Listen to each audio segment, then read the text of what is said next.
இட்லி பொடி எப்படி செய்யுதுன்ட்டு பார்க்கலாம். 1 கப்பு கடலைப்பருப்பு, 1 கப்பு உளுத்தம் பருப்பு, 2 ஸ்பூனு வந்து வெள்ளை எள்ளு எடுத்து நல்லா வறுத்துட்டு, அ ஆறுற மாரி ஒரு தட்டில வச்சுக்கோங்க.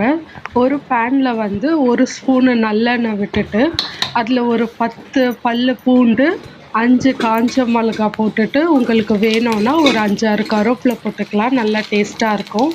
இத நல்லா ப்ரவுன் ஆகுற வரைக்கும் வறுத்துட்டு, நம்ம ஆல்ரெடி வறுத்து வச்சிருக்க உளுந்து, கடலைப்பருப்பு, எள்ளு வறுத்தத இந்த பேன்ல போட்டுட்டு லாஸ்ட்டா ஒரு 2 கலரிட்டு, அதே தட்டுல கொட்டிட்டு ஃபேனுக்கு கீழ ஆறுற மாரி லைட்டா வச்சுக்கோங்க. நல்லா கலரிட்டு இப்போ நம்ம ஆறிட்ட பிறகு அதில என்ன பண்ண போறோம், எள்ளுச்சி பெருங்காயம் கொஞ்சோண்டு சால்ட் அதுக்கேத்த மாரி தேவையான அளவு போட்டுட்டு, ஜார்ல கொட்டிட்டு நல்லா நம்ப அரைச்சு எடுத்துக்க போறோம். அரைச்சா கொஞ்சம் சூடா இருக்கும். சூடு ஆறுன பிறகு ஒரு டப்ல போட்டு வச்சுக்கலாம். நல்லா கெடாம சூப்பரா இருக்கும். நல்லா டேஸ்ட்டாவும் இருக்கும்.